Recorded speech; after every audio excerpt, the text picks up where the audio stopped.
candidate. Quite interesting, that move that he made. And also, I want to hear from him the issues of ZAC, fairness of ZAC to run credible elections in Zimbabwe. So, I want to unpack that and more. Guys, if you have questions, please do post your questions on our timeline on this question, on the space. Remember to use the hashtag Asake this morning. Yes, and don't forget to share the link of the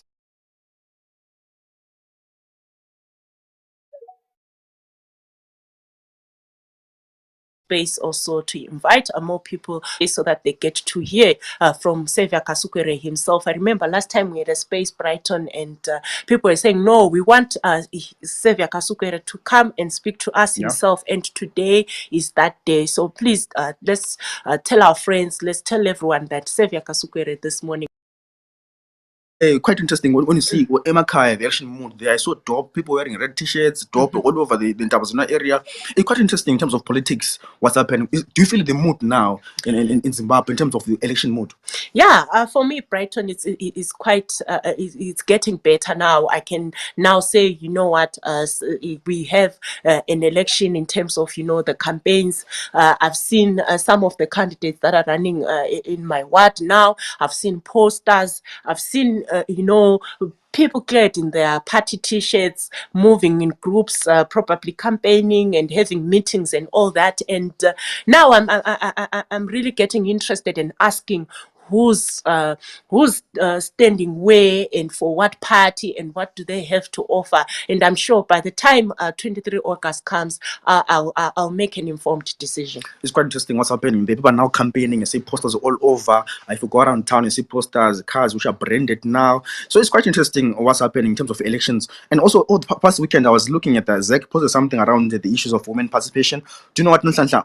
From the 637 women running for National Assembly, only 70 are females. Quite interesting. The only 70 are females. Yeah. From the 637 running for National Assembly, only 70 are females. Where are women? And also speak about the issue of women and say, people, where are women? Women don't vote for each other. But remember, women are the majority when it comes to population. But only 70 are females from the 737 for 210 constituencies. It's quite interesting there. Yeah, and it's quite sad, Brighton, because we have dropped, we know, as we are talking about equal representation, equal opportunities and all that, it's quite sad to have such a low turnout, a low number of women, also considering that there was a rise and, you know, there was an increase in the number of women that are participating, and then now they have dropped. You know, it's like taking 2 steps forward and a step back, and it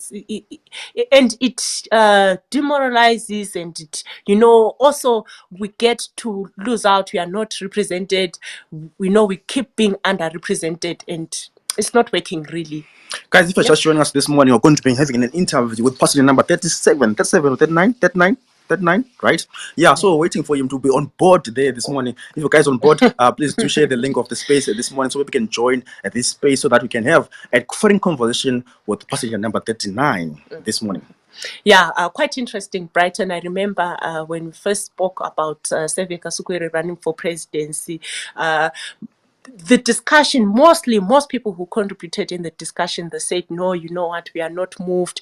But then again, you know, the interest, the attention that people are giving Saviour Kasukuwere, I am really waiting to see if they are still on the same page. And also, we are also waiting to see also in the election results as well. After the interviews that he's doing, the campaigns that he's doing, we wait to see if he is going to change the people's minds, if people are going to vote for him as well. We wait to see how the election will turn out. But yeah, I see our guest is here this morning. He has joined us. Good morning, guys. Welcome to this morning. And my name is Brighton. I'm with my co-host. I see our guest that just joined us there this morning to unpack and hear his election roadmap. His name is Saviour Kasukuwere, running as an independent candidate for presidential here in Zimbabwe. Good morning to you, Mr. Saviour Kasukuwere, this morning. Good morning. Good morning, Zimbabwe. Well, let's talk about your manifesto. Jumping into the elections as an independent candidate, what is your manifesto? And briefly, what do you represent as Saviour Kasukuwere? We represent, in fact, I represent 5 pillars, which are very critical. 1, renewal of our leadership. We need to renew the leadership of our country. We need more strength and energy to drive the country forward. Secondly, we represent reconciliation, that we have had so much that has happened between us, as a people from 1980 to today. We need to reconcile, build bridges, heal the wounds of the past, and have a united voice as we confront the challenges that face our people. Enough of the hatred, enough of the anger against each other. It's time we turned our hatred into plowshares. Thirdly, we need to revive our economy. It's so critical that Zimbabwe's economy is back again on track. And this is what we must all now do. Let's resolve once and for all the economic challenges we are going through as a people. They have seen so many of our people displaced, left, right, and center. People have lost their families. Some have moved out of the country because of our economic challenges. Inflation, our currency volatility, we have serious challenges around the economy, and we now need a whole new inclusive economic architecture that brings everybody on board. Fourth, we need to reform our institutions. Our institutions have for a long time now been weaponized against individuals. Let's bring them up to speed. Let them we can rely on, which are meant to serve and give a voice to each and every Zimbabwean. Partisanship has no more place in what we're trying to do. Let Zimbabwe belong to all those who live in it. And lastly, rebuilding our economy. Our nation and this infrastructure requires that we rebuild our institutions, we rebuild our infrastructure, we rebuild our road networks, we rebuild almost everything and bring about a new Zimbabwe that each and every one of us will be happy with. Well, thank you so much, Mr. Kasukuwere. You spoke about the economic challenges that Zimbabwe is facing. If you were to win this election, how would you turn the economy around? I'll immediately crack down on stabilizing the currency, crack down on corruption. The the corruption has started to really eat into the fabric of our society. I would also ensure that we start looking also at our fiscal policies, reform our fiscal management in this country, so that at least we bring it again to a point where it can start, making a contribution. Our mineral endowments, our gold, our lithium, our platinum, must, to a large extent, be beneficial to the people of Zimbabwe. We have to expand our investment opportunities for our people to get employment, so at least they can start looking after their families and contribute to economic growth. I would also look at uh, the debt that we have as a country. We need to tame that debt, carry on the negotiations that have hitherto been worked on by President Chisano and President Adesina. Let's build on that so that at least that debt burden can be resolved and Zimbabwe is given a new breath of fresh air. And lastly, we also have to tackle the question of sanctions. And that is very linked to the question of the debt resolution. Once we've resolved our debt and the sanctions are removed, I have no doubt that Zimbabwe will be a place for all to live in. But Zimbabwe must also find peace with itself. Hence, these elections are very necessary and important in that roadmap.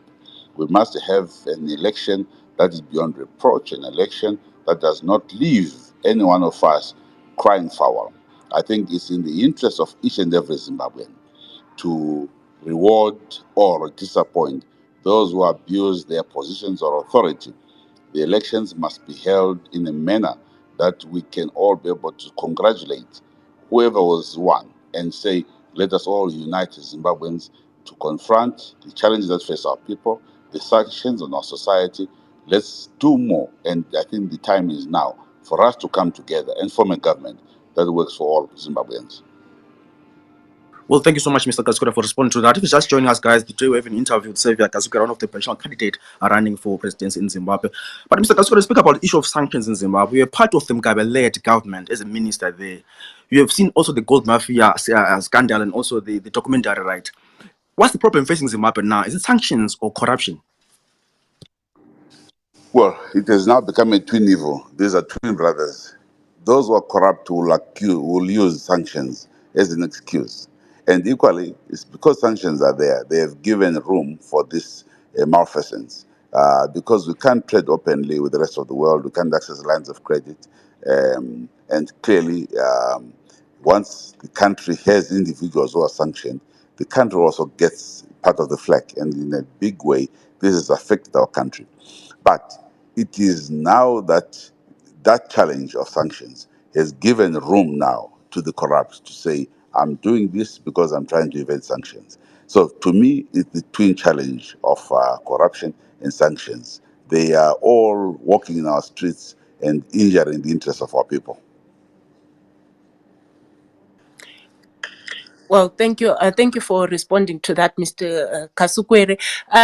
Brighton spoke about the Mugabe-led government. I would like to ask you that you were in the Mugabe-led government. Do you have any regrets about some things that happened under the leadership of Mugabe, like violence and mismanagement of government funds? Clearly, we take a collective responsibility. There is a lot that happened that was not right. There's a lot that happened also that was correct. But it is those mistakes of the past that actually should help us craft a new way forward that avoids those pitfalls.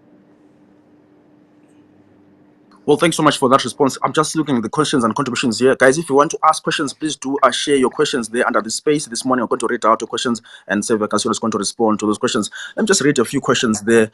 Someone says, the bad Zimbabwe Saviour helped to create. He wants now to undo. Why the change? Someone says, how will he address the issue of Kukuraundi? And someone says, good morning, Saviour Kasukuwere. Please ask the following questions. All right, I'm going to ask those ones. Yeah, but Mr. Kasukuwere, how will you solve the issue of Kukuraundi? Someone is asking there, how will you solve the issue of Kukuraundi, in particular for the people of Matabeleland? Very important. First thing that I will do, and this is also captured in our reconciliation pillar, which is pillar number 2. The first thing that we're going to have is a national healing and reconciliation summit, where for the first time we must put closure to this matter by acknowledging the evils of the past, the mistakes that were made, compensation, bring about. We will be proposing in our manifesto a huge equalization fund which is aimed at bringing up Matabeleland, the issue of birth certificates for our people there, the issue of acknowledging the wrong that happened in Matabeleland cannot be overemphasized. We have to play catch up with Matabeleland. We've got to restore its economy. We have to revive Bulawayo. There is a lot that must be done so that Matabeleland catches up. But more importantly, on the Kukuraundi is to acknowledge the mistakes, apologize to the people of that region, the things that were done which were wrong. And I want to proceed very quickly and call a summit that looks at that matter. But beyond that also, there has been violence against political rivals ever since from 2000 going forward, the Mrambachina issues and so forth. We must address this once and for all and say never again. Our country does not deserve this violence. We are a small population. We are peace-loving people. Let us bury the past, but let us be responsible for whatever we do going forward. That moment of madness cannot be again allowed to happen in our country. So Matabeleland issue Kukuraundi ranks number 1, and it is going to be supported by a huge fund that will set up to bring about a closure to the situation or to the issues that have made our people in that region very dejected, felt unwanted in the part of the country. And to be honest, you can see it when you travel around the region. Many of our brothers and sisters from that region have left the country, and we should not continue to see that happen in Cholocho and everywhere people live to go and leave South Africa. That's not what we should. Let's give each and every Zimbabwean space to develop, to grow, and accept our mistakes. Well, thanks so much for that response. For just joining us, guys, this morning. Passenger number 34 is on board and on board on the space this morning, unpacking the issue of elections. And please do share the link of the space on your timeline so people can have this conversation. Also, share your questions on this space this morning. I think Saviour Kasukuwere speaks about the issue of coming back to Zimbabwe to contest and campaign. But remember, there was a rally in Plumtree where ZANU PF Secretary of Administration, Dr. Openbov, said people who have crimes, they're now hiding in South Africa, but they're now opening parties in South Africa and they want to contest in Zimbabwe. And you will not allow that. Remember that day. Yeah. So also I want to ask him, how safe is he in terms of coming back to contest after hearing someone says, "Would you will not allow people with crimes to come and contest in this coming election?" What's your response to that, Mr. Kasukuwere? The country does not belong to Obed Mpofu. What he has is a big stomach, not the country. Okay, and Quite also, interesting there. yeah, Quite interesting. quite Response interesting there, yeah. response there. I wasn't, looking forward to that, but yeah, what an interesting response. Yeah, Mr. Kasukuwere. Yeah, in other words, you know what? You know Mpofu. loves the gallery. When he sees crowds, he'll just become excited. He's like a toddler who has no limits to what he can say. If anybody must answer, he must tell us what he did with the $15 billion for the diamonds. He mustn't start on me. He knows what he did, and he must behave himself. But we were part of the same government where Obedwov was a minister as well. Are you? Do you know Yeah, what but happened to 15 billion? he must answer. Obediwena must answer. Quite interesting there. This morning. Yes, and Mr. Kasukuwere, let me take you back to the issues of violence. We've spoken about Kukura Wundi, and there are allegations that you're part of the violence in Mandara in 2008. What is your reaction to these allegations? I'm so happy and glad that you have raised this matter, because many people have tried to cast aspersions on me, to make these allegations try and stick. My sister, please favor yourself. Look for the bullets. There's a report under the bullets, each man getting a bullet, and it's contained in the Africa Human Rights Watch, which was done, I think, in 2011, if I'm not mistaken. That investigation was led by Dewama Vinga, may he so rest in peace. It's quite clear who did what, and Saviour Kasukuwere is not involved. There is this excitement to just bring me and drag me into violence issues, the Chawana massacre. Those are my relatives too. I know the people of the Meda very well. And for me, this is painful, but I hope and trust that in due course, I will also subject myself to this national healing process, reconciliation. If I did anything wrong, let me be the first one to answer for myself. But I can tell you, go read the Africa Human Rights Resource Watch. It will give you answers to what you're asking me. Quite interesting response there. Guys, please do ask your questions there. I see 40 contributions and comments there coming through. And someone says, hello, Saviour Kasukuwere. In the event that there's a runoff, will you partner with the Triple C, Nelson Chamisa, or nicely park Emerson Mnangagwa at lower 32% mark? And then let's see other questions there. Person number 34, the issue of saying, you guys, you're boarding the flight that day and didn't board the flight. Are you scared of your life? Are you really coming to Zimbabwe to contest and campaign in Zimbabwe? Yes, I'm coming back to Zimbabwe. I'm in politics, and I've been working in this government before. I understand exactly how we must handle and work. And this is why it was necessary for us to understand their thinking, what they were going to do, because a desperate regime must be handled just as such. When somebody is about to lose power and sees it, they fidget, they behave uncontrollably, they lose their marbles. Why proscribe other political players? I'm a presidential candidate, and I must be allowed to contest the elections in my country. And the attempt to try and stop me from coming, try to threaten. This is part of the reform I'm talking about, where institutions of our country are being weaponized. Look at what they're doing with Chamisa, where each and every rally is stopped just because somebody doesn't want to see other crowds. But someone is bashing a rented crowd. He's moving from one place to the other with the same crowd. Today he's in Karoi, 500 buses. I mean, where on earth do you do that? And after all, people will be seated on the ground, and then he brings two pieces of chicken. And next thing he'll be doing is talking about some relation to God. No policy content, zero views, zero deliver about the rural economy. And the last question you asked me to do with inclusive, I have stated we need an inclusive political strategy for our country. So I have no enemy, I have political contestants. And should 23 not produce me as the ultimate winner, I'm prepared to work with anybody who will put the interests of our country first and foremostly.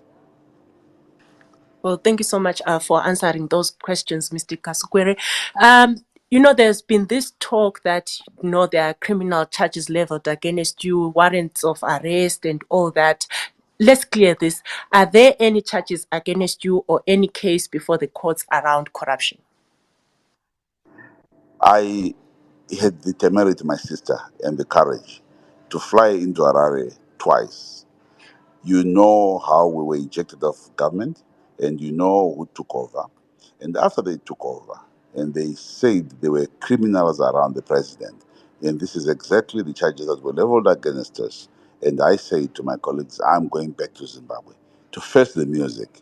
My late mother, may her soul rest in peace, came to see me and said, my son, if you committed a crime, come and go to jail. I said, Mom, okay. I flew from Joburg with my mother, got to Harare. I was charged with border jumping.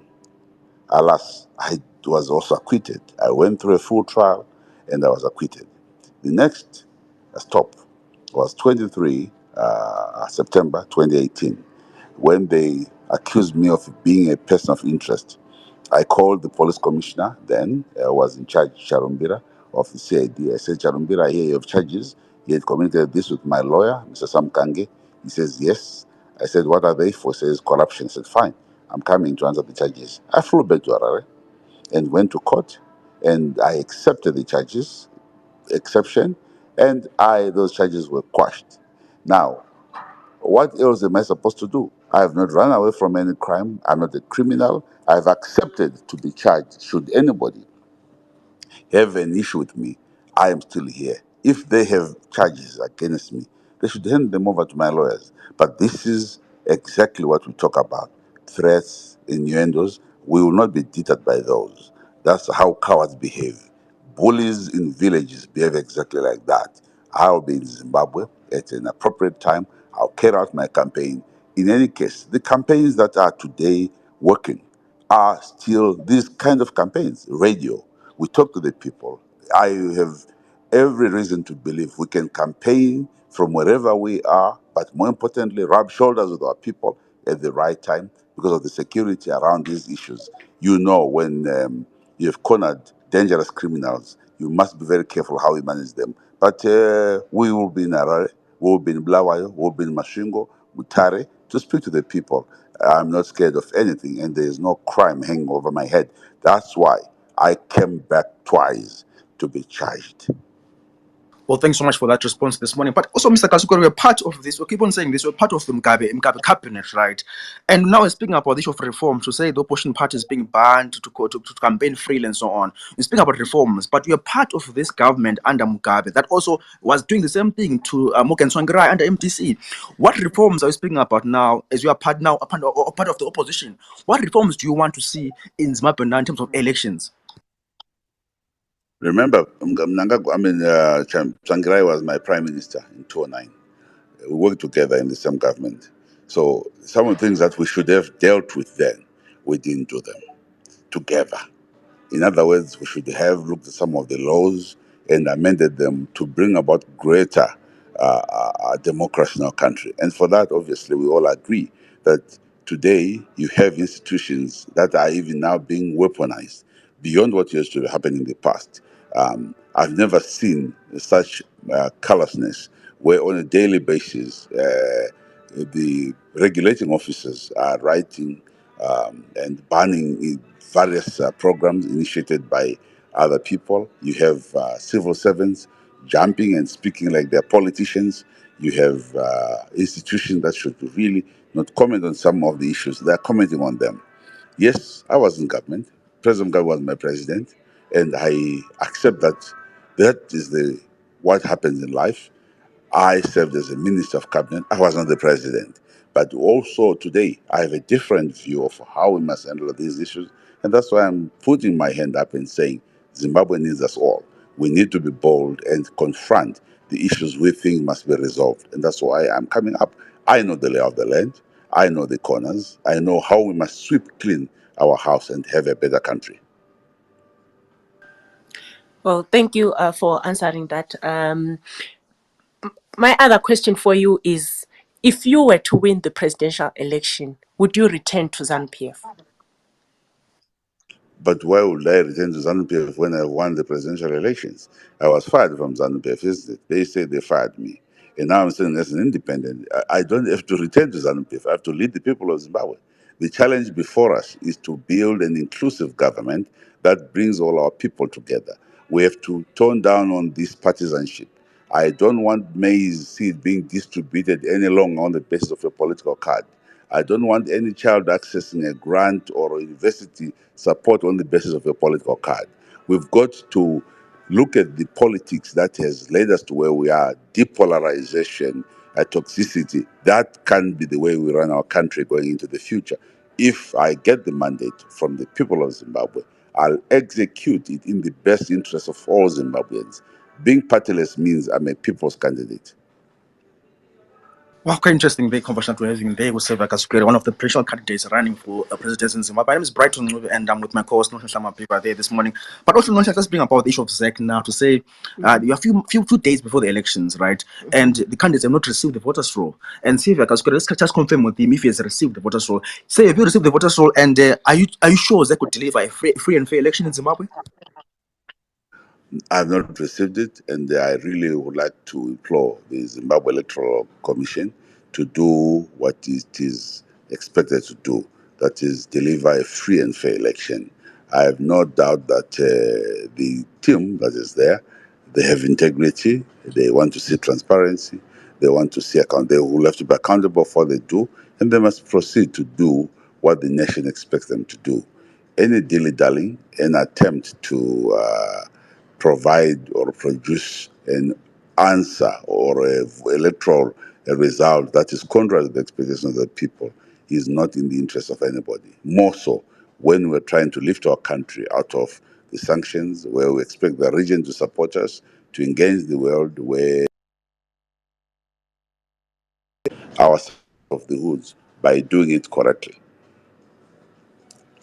Well, thanks so much for answering that. If you just joined us this morning, we have an interview with Saviour Kasukuwere, one of the presidential candidates running for presidency come August 23.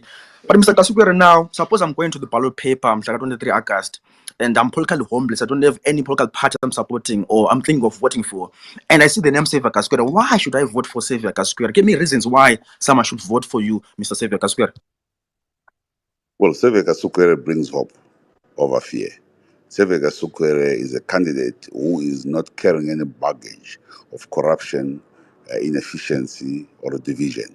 Saviour Kasukuwere is saying, all Zimbabweans, let's focus on the core responsibility of uplifting our economy and developing our nation. Saviour Kasukuwere is a candidate who says, I've been around. I'm 53 years old. I've attained that maturity, knowledge, and experience to confront the challenges that I think Zimbabweans are going through, and I've lived through the pain, the sweet, and the hard and beautiful moments in our country. I've seen it all through and through. I was the recipient of the harshness of the system, shot at, nearly left for dead, survived.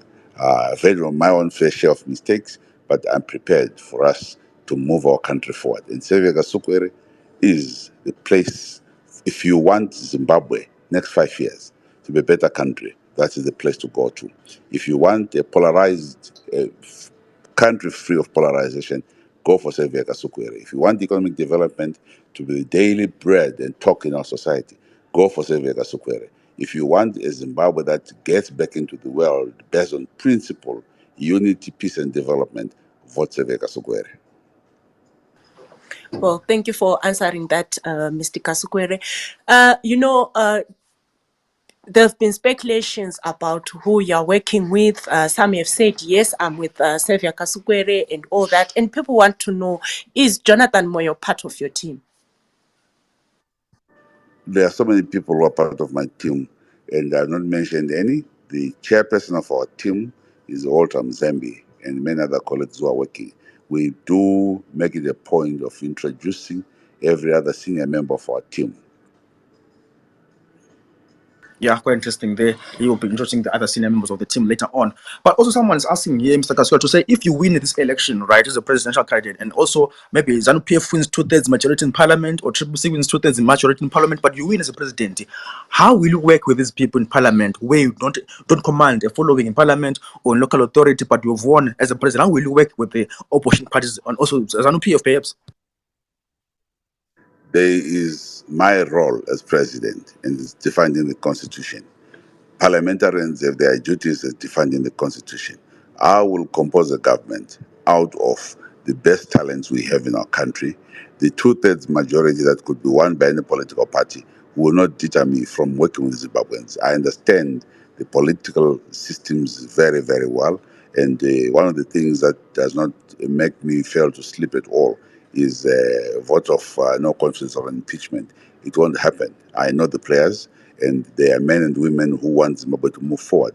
They're sick and tired of the polarization. They're sick and tired of the division of society. And I'm also imploring our people to make good choices.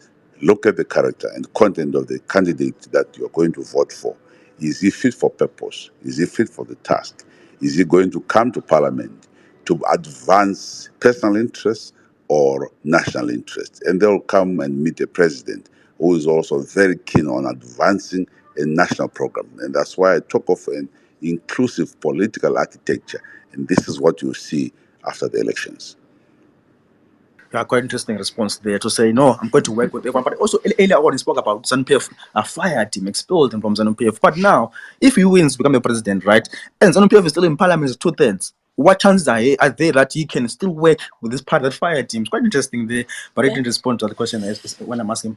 Yeah, if you're just tuning in, this is This Morning on Asaka, and today we are talking to Saviour Kasukuwere, who's running as for presidential candidacy for the 23rd of August 2023.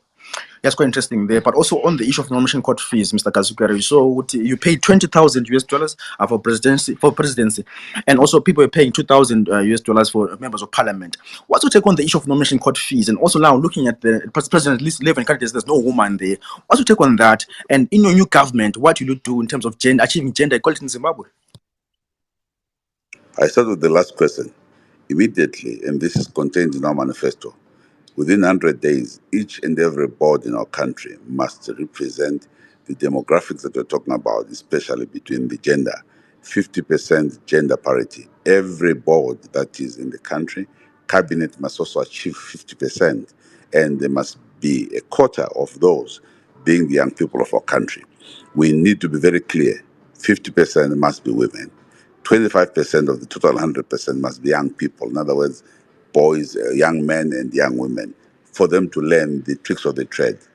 That's what I'm going to do in terms of the 50%. And your first question in relation to, no, I think I've answered your question. The issue of nomination court fees, Unless nomination court fees. No, sorry, yes, the nomination court. Yeah, quite interesting, because it's a barrier of entry for many who want to participate in the presidential election. But I don't know how they set it up, and I don't know how they came up with this amount, and what motivated them to do so. Was it to try and exclude other people, to have serious players? I wouldn't really know why they did what they did, but I guess it's very prohibitive for the female ladies who might have wanted to participate. I know my dear sister Linda wanted to participate in the elections, and surely she had a view that should be heard. And I hope going forward we must allow candidates to participate, but there should also be a criteria, because otherwise we might end up with a field of over 200 people who just want to go in the ballot box. So there are pros and cons to this $20,000. Maybe to try to wrap up with this conversation this morning, I know you want to leave and you have other engagements. You've been moving around SADC region and meeting other leaders there to hear from them, to seek advice from them. What conversations are you having with them, and whom are you likely to meet in this coming few days? In the few days that I'm traveling the region, more importantly is the business people, understanding the systems, understanding the growth and development of other countries in our region. You are seeing tremendous growth, opportunity in the region. I'm also meeting Zimbabweans who are based in the various countries, sharing with them my view, as opposed to going to the traditional European capitals. I took it upon myself to share my story with the regional leadership, with our people in the region, because these are the people who are affected by the outcome of our elections. And these are the people on whose shoulders we always cry. These are the people who carried our liberation struggle. It is respectful to meet with them, to go to their lands and tell them your story. I've decided to run in Zimbabwe and for the presidency, and this is what I aim to achieve. It's building our bridges, learning from them, explaining what we're trying to do and what role we can play in the development of SADC, in the rehabilitation of our economy, in the experience that they've gone through, debt rescheduling, and so forth. But more importantly, stress the need for SADC to remain a united force, but without one party dragging the other. So Zimbabwe must play its part, rise above its difficulties, and become a respected member of the SADC community.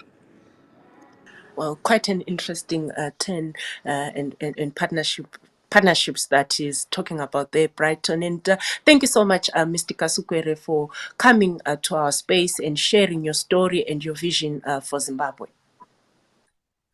Thank you very much for this great opportunity. I would have loved to talk about Bulawayo and Matabeleland as a region, but I'm happy that we will find more time to discuss about how we can get the economy of that region, the cattle industry pumping again. But we can do that in the next session, and I'll be available to talk to your great radio station. Well, thank you so much, Mr. Kasukuwere, for joining us there this morning. Guys, thank you so much, Lani, for joining us this morning. Also, if you have any contributions or any reactions to what Mr. Kasukuwere spoke about there this morning, please do request the mic. We want to hear any reactions this morning. We have heard him speaking about the issue of ground, how he's going to solve that. We had to speak about the issue of economy, he's going to solve the issue of economy. We had about the issue of gender equality as well. I say, within the first 100 days of office, is going to make sure every cabinet is also members of is females and also males and also young people there. So, guys, if you want to make any reactions, please do request the mic this morning. Want to hear reactions to the statement that has been made by Saviour Kasukuwere, one of the presidential candidates coming there to campaign on the August 23 to cast his vote as well. Quite interesting conversation we have this morning. Yes, and while we are at that, remember at site we do not encourage hate speech, insults, bullying, and all that. So please let's share our views, our reactions with respect and without bullying others. Right, quite interesting. Let's take one more speakers there this morning before we go. Let's see what are some of the reactions. Let's just read some of the comments as we wait for our speakers there to join us this morning. Someone says we're tuned in. It's been a while since I tuned into your space. Love the space there this morning. And someone says all betting both years. Okay, that one. Someone says out of interest, how may I know when is Mr. Kasukuwere coming back to Zimbabwe if he wants to win an election? We're less than 2 months away from the election. When is he coming back to campaign in Zimbabwe? So quite interesting there. Do you have a speaker there this morning? Okay, let's try to add Nonhlanhla Ngwenya there this morning. Want to hear from her in terms of her reaction to what Mr. Kasukuwere was speaking about there this morning, and picking his manifesto and giving us election roadmap where he's going as it comes to the polls. Let's hear more speakers there this morning. People are still joining, Yeah, Nonhlanhla, good morning. What's your reaction to Mr. Kasukuwere's submission this morning? Good morning, Nonhlanhla. Thank you so much. And also many thanks to Mr. Kasukuwere for coming here. Quite a conversation. I don't know if I should call it interesting. I think at this moment I'm indifferent to most of the things that he said. And first of all, being the issue of Matabeleland and Gugurahundi, I think maybe if you'd want to win Matabeleland or Abantu beMatabeleland or their votes, is to come up with a different strategy. We are tired of people coming Matabeleland talking about Gugurahundi. What you have said is not different from what the Second Republic was promising Matabeleland people when it comes to Gugurahundi. So we need specific things when it comes to Gugurahundi. Come up with something that is tangible, something that people of Matabeleland can say, oh, this person is different. What he's saying is different. Okay, all right, maybe now I can vote for this person because they are bringing something different on the table. But this thing, it has become like, just a card for any politician. They go to Matabeleland, they are talking about Gugurahundi, or they are talking about Umdala Wethu, Joshua Mkabu Kanyongolo. Because they know these are issues that are in Matabeleland people's hearts. Those are issues that are, people from Matabeleland are passionate about, that they talk about. Even Emakaya, when you're young, there are certain things that people talk about. So everyone just comes and says the same thing. But so far, we've not seen anything tangible coming out from anyone. And please, it's either you come up with a new campaigning strategy, or you leave Gugurahundi issue and Matabeleland and Umdala Nkomo out of your lips when you're campaigning. Okay. Then secondly, you say you have these reforms that you are going to come up with. Come on. The Second Republic said the same thing. We have the same reforms. But right now, people are complaining that, I mean, you are coming from the same pool of people. So honestly, what else is what else is different? What else are you saying that is different that we can say, oh yeah, this person actually has this for young women in Matebeleland. He has actually said this. This person has something like this for the elderly in Matebeleland. Angithi, reforms. What reforms? 5 years, 6 years from now, we'll still be saying, but you said you bring reforms. And I hope, honestly, I hope you guys, you are not buying into this. I am not campaigning him. He has every right to campaign for himself. But I'm saying, I hope you are listening to this objectively, and you are listening to each and every candidate that's going to come in Ematebeleland, whether it's ZANU PF, whether it's CCC, whether it's ZAPU, whoever comes, whether I'm independent, you listen to their manifestos objectively, and you make informed decisions when you are coming to vote. Every time when people decide they want to talk about these issues, they come to Matebeleland and Nanko. Lathi sesithatheka, we are voting for them. 5 years down the line, we're still we're still singing the same song, crying the same tune. Why has this not happened? Why has this not happened? So honestly, I respect you, Mr.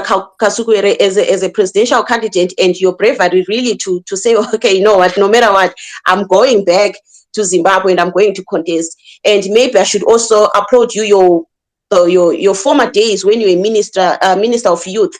I would say that you did well as a minister of youth. Yeah, that's what I have to say. But please, can you give us specifics? If I'm a young woman from Matebeleland South, what is there for me? Angithi, what do you have in store for me? Nyabo. Well, thanks so much, Noshila, for that. I see our guest is just back there. Mr. Kasukuwere, do you want to respond to that or react to that? Yes, I think this is a very interesting contribution by my sister. Thank you very much, my sister, for acknowledging the other things that I did well. I really, really am grateful for that. And you know, I'm a man of my word. I do exactly what I say. And I'm not politicking when I talk about Matebeleland. I was not involved in what happened in Matebeleland, and I did not come with the past government to try and handle this issue and the promises that they made over the past 5 years. And very, very, very sad and regrettable. But I have thought through this matter, not just only about Matebeleland, but the amount of anger and hatred we have had to deal with over the years. Perhaps I might just take you back into history. From 2000 to 2005, I was chairman of the Defense and Home Affairs Portfolio Committee of the Government of Parliament of Zimbabwe. And in that period, I conducted hearings in Matebeleland, in Bulawayo, to understand the questions that were facing the people insofar as accessing important documents like birth certificates and so forth. I came into direct contact with victims, with Abantu, Rashopika, because they can't get those papers because of what happened to their parents. There was no closure. I was young. I listened attentively, and up to this day, I recall the pain that Jabulo, one youngster called Jabulo, Ncube, he came and narrated that he's almost now 30 years and he has not had an opportunity to get his papers because his father was killed during the Gukurahundi period. That has struck a chord in me, stuck to me to this day. And I recall then we made these contributions in government and cabinet, and I remember Bampoko and myself, Professor Moyo and Joao, I think, going to Matebeleland when he inaugurated a process of giving birth certificates. This was in Cholocho area. But that's number one. I'm talking about the personal experiences.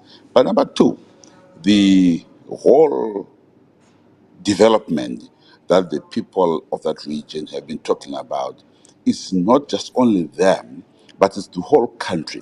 But we also have to accept the peculiarities that exist in that part of the country. It is the fact that there was a senseless moment, which our leadership called a moment of madness, resolved through the Unity Accord, but the wounds have not healed. I am proposing $1 billion facility over a 5-year period that must be aimed at addressing compensation, that is aimed at rebuilding and allowing these families who lost their parents to catch up. You'll ask me, where is this money going to come from? Zimbabwe has been losing $1 billion every year through corruption, through illicit gold trading, through various other things. Zimbabwe is a mineral resource base where we can sit, do a proper audit, proper auctioning of our resources and assets, and build a kitty that addresses the Matabeleland question, that addresses rural poverty in our countryside, uplifting our people. If we focus on this in the next 5 years, we will turn a new page. Colleagues, I have been living outside the country. I've lived in the country. I see the pain. Yes, give me a chance to address just this one question. Give me your ears and hear me out. If you have contributions, bring them forward. But this matter, Emathebeleland, cannot be washed or put under the carpet. We need to resolve it in a just and fair manner that brings about unity and cohesion. You don't want part of your country feeling excluded, feeling that into Emathebeleland akula lutho, abantu beHarare bayabhamba zonke. This is the talk. We need to be able to unite our people. But this is also as a result of our failure to undertake or to transform the communities by bringing greater economic activity and exchange. What have we done? Command Agriculture, for instance, has focused on giving people inputs, seeds, and so forth, fertilizer. But the situation in Matabeleland is slightly different. It's a cattle country. Their CSC, which was there as a backbone to support our communities, Elupani, our communities, Cholocho, Abantu Wange, and so forth, who are into the cattle industry. You could use that as a basis of regenerating, recreating the dynamism in those people. We started the dam construction program when I was Minister of Water. I found Baba Dabengwa, Baba Espepa Nkomo, Mai Masuku, and others who were part of the Matabele and Zambezi Water Trust program. Pushing that program, I then became minister. Manjur had worked on it, but then we put the dam wall. We started building that. We engaged the contractor, and we have been moving, and almost that dam is almost near completion. That's one artery that can be used to water the region. But apart from that, there is need for greater involvement into their economy. Where are they into the hunting industry? Are they involved? Are they involved in Victoria Falls? Are the people of Binga being looked after? Their fish industry. What are we investing? As we invest in command agriculture, national and region, we also must be investing a concomitant amount to this region, which is a peculiar requirement. Where is the cattle command program? Where is it? What are we doing for these people? Now, this is what's going to make a difference. I have thought through it. You cannot get Bulawayo working again if you don't address the primary productive sector, which is the agriculture. You secondly, their mining. The youngsters in Filabusi, Bovumani are doing extremely well. They have this, I don't know what's called the ED for mining. I don't know what that means, but I know they are miners. And we need to dig deeper, train our youngsters at Pangani, Lapa Filabusi. There's a training center at Pangani. Pangani must be made to train our miners. We have the School of Mining in Bulawayo. It must be turned around into a university, broaden the skills base of our people. Akula abantu amakorokosa. These are our miners. How do we bring them on board for them to make a contribution? This is specific to the region.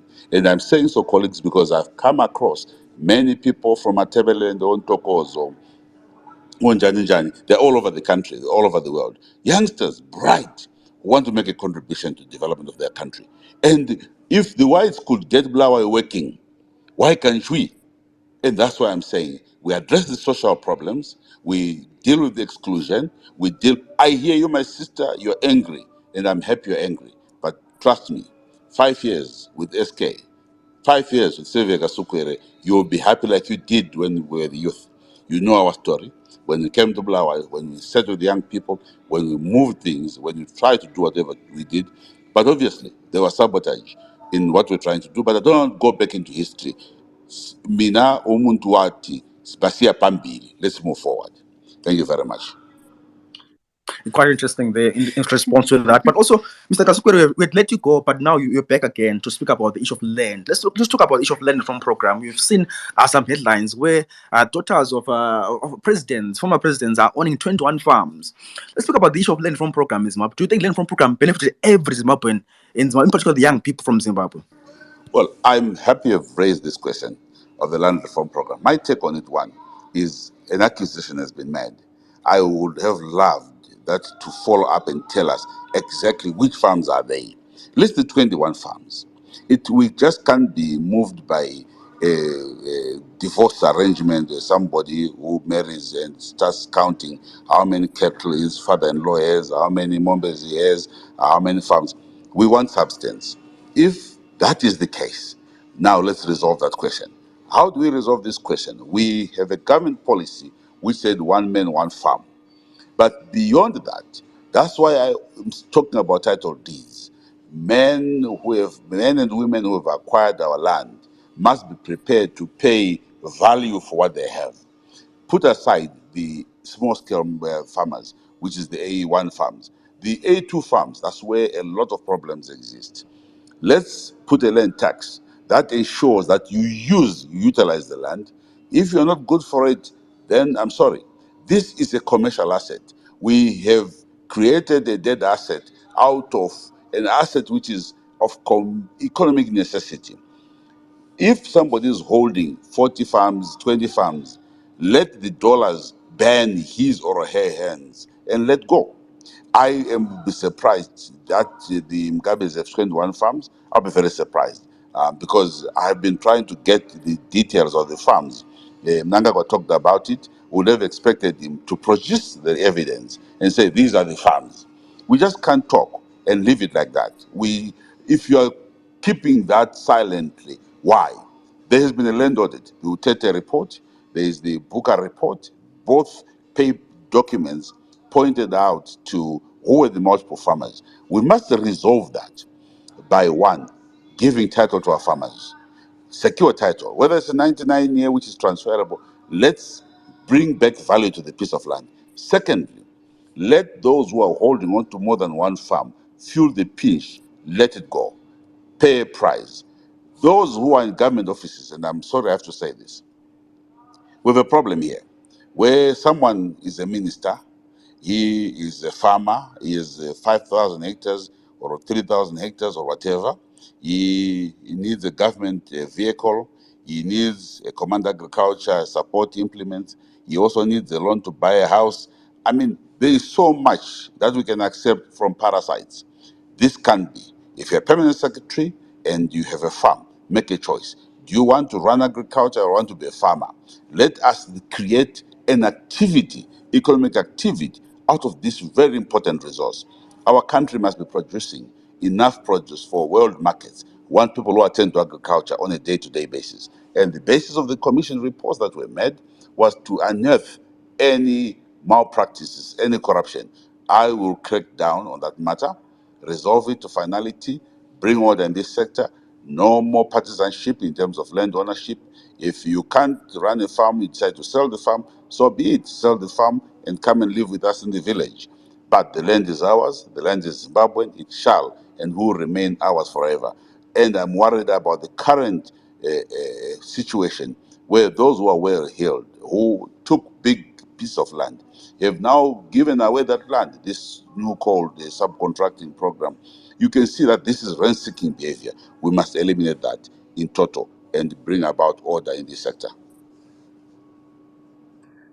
Well, thank you for answering that, Mr. Kasukuwere. Now, let's talk about the youth of Zimbabwe. What is your vision for the youth of Zimbabwe, especially on political mentorship, looking at the fact that they are the future of Zimbabwe?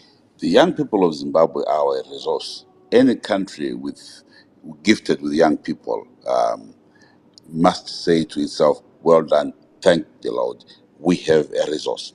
Any country like our country must look after its people. We have, that's why the Zimbabwe Youth Council, we have a very active youth act that should be implemented, the national youth policy that must be implemented. It is clear. I spoke earlier on about the 25% we must set aside for young people to be involved in government making, in decision making boards, to say if there is a cabinet 50-50 male and female, but 25% must be reserved. This is how we start mentoring and creating our young people. President Mugabe was correct when he appointed some of us into Politburo, into cabinet at a young age.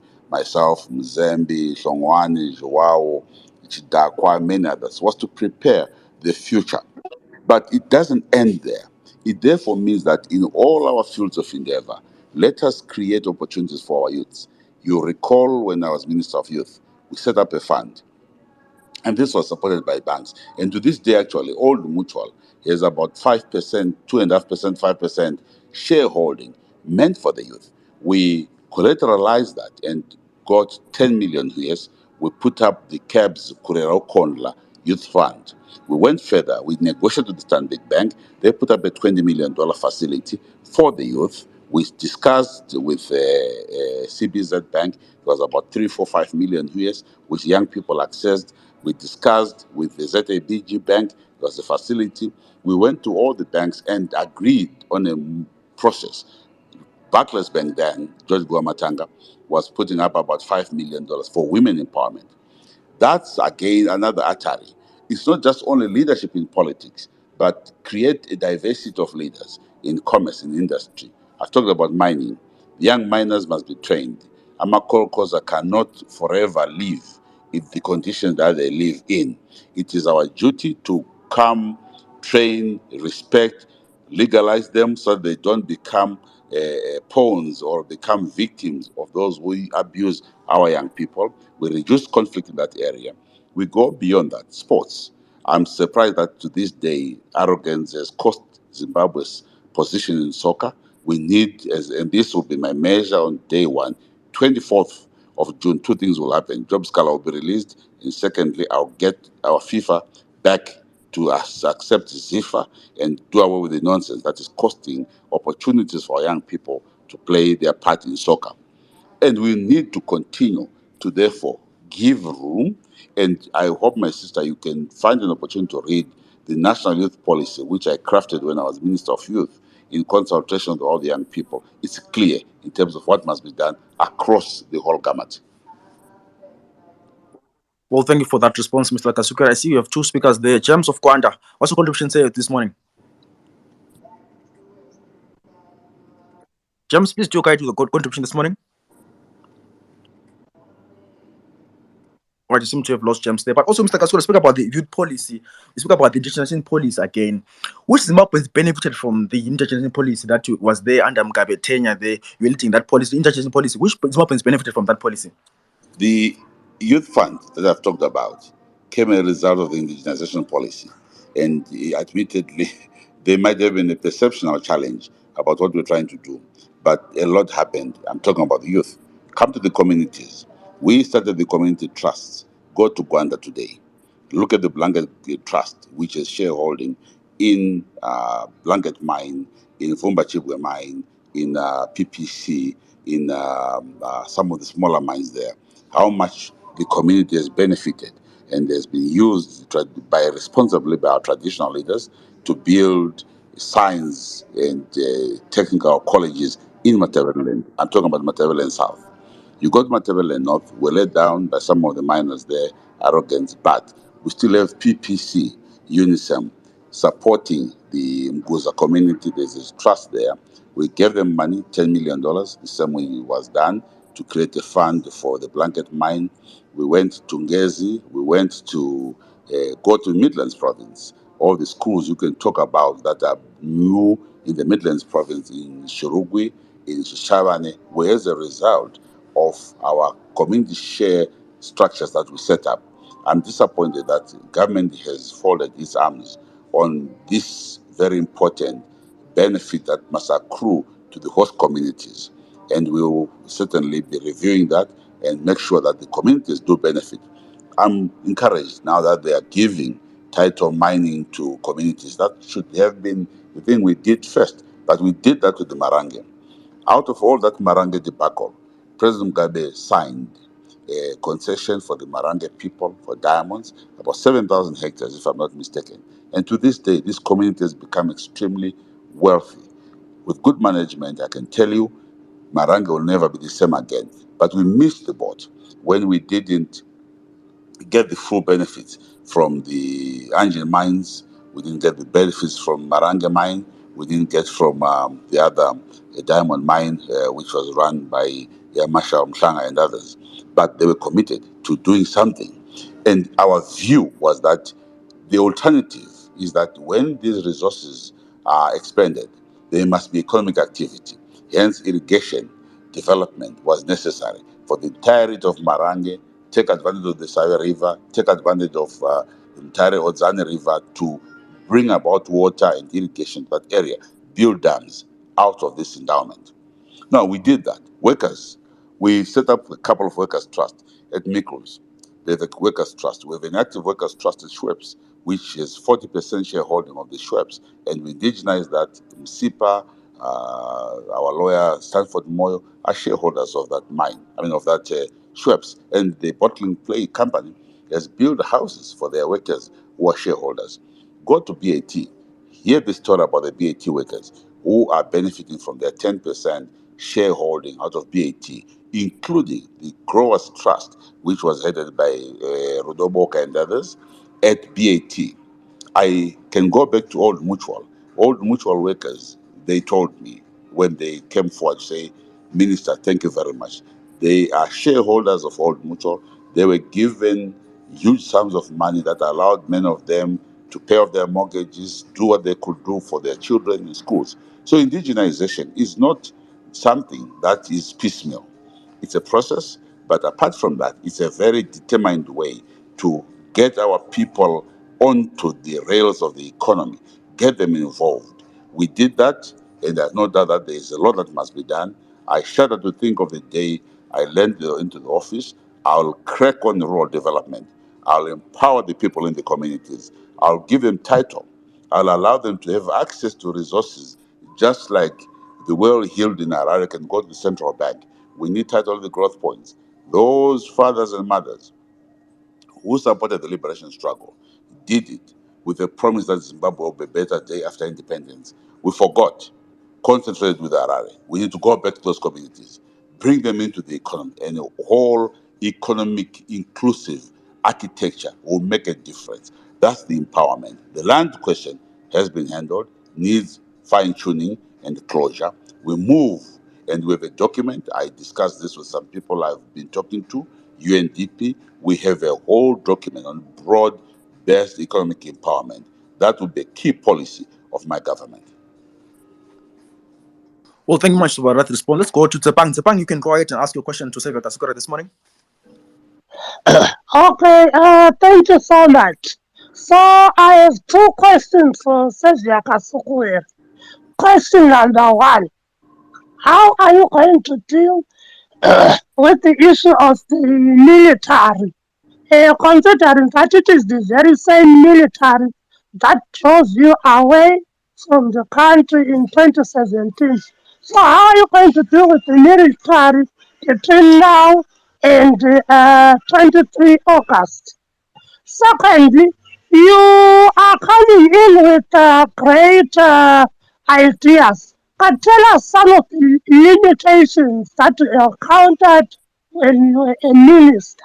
Because surely these things you should have implemented them when you were a minister, but you didn't. So tell us some of the limitations that you encountered. Thank you very much for that two solid questions you have raised, my colleague and sister. The first one is to do with the military.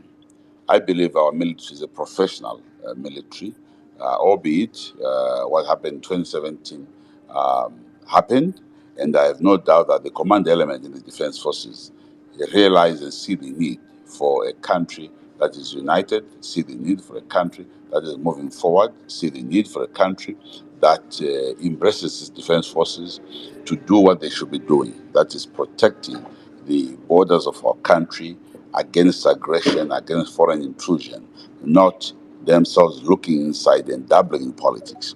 I hope and trust that these elections will cure the coup. That's why we're saying let's have these elections to cure the coup. The test of the pudding is in eating. We'll be participating.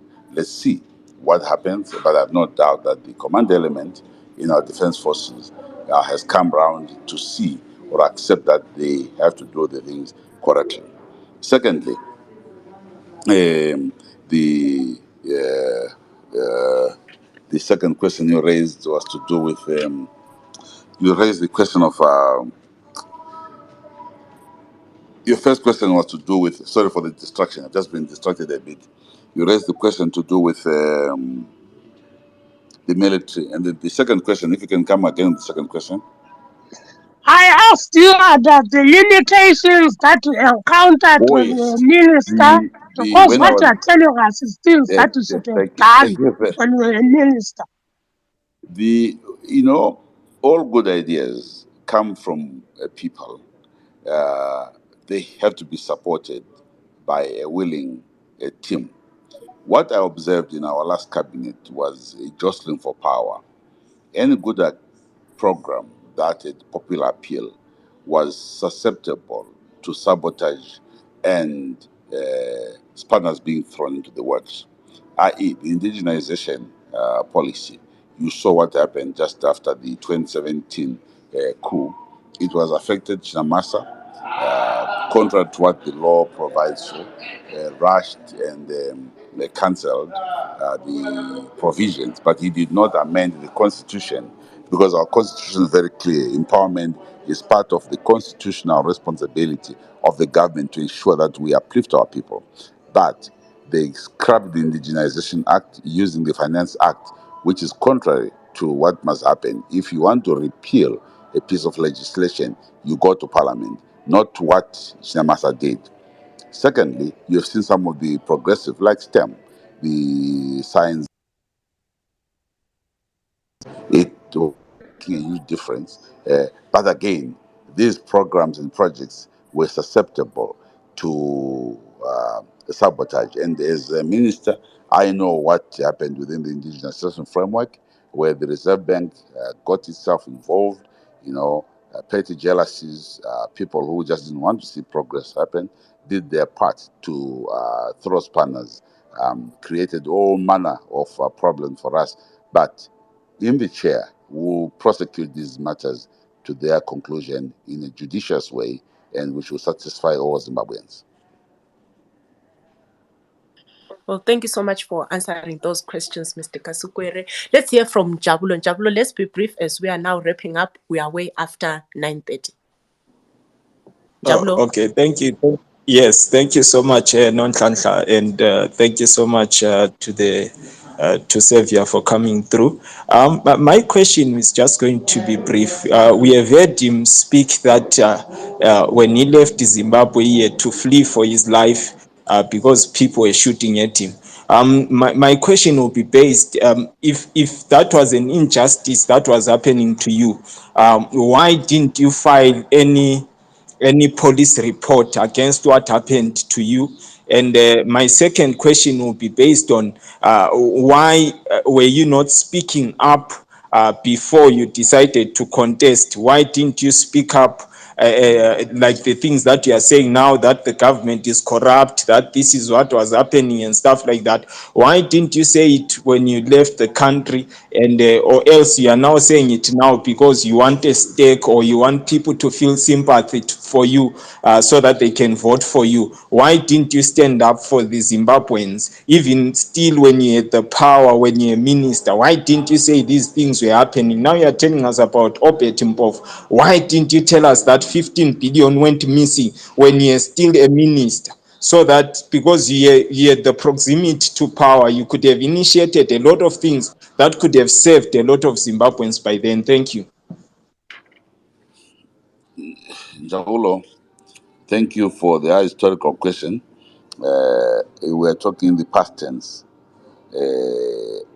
If don't make history, we have to look into the future. I've outlined some of the challenges that I perceive or saw, and I've also proffered solutions. I think the value of our discussion must be based on interrogating what I am putting across to this esteemed listenership. To ask me, why didn't I do this then? That is water under the bridge. I'm raising it. I've been talking about it from day one. I don't remember when I ever kept quiet about the issues that affect our people. This is my first time on Zenzel's platform. I've been on number of spaces, and I've been saying this something in all my public utterances. I've not hidden that.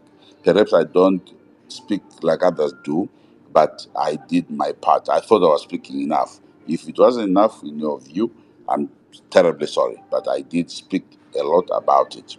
And so, really, the shooting at my house, well, who doesn't know about it? And why should I hate the police when I was charged with border jumping?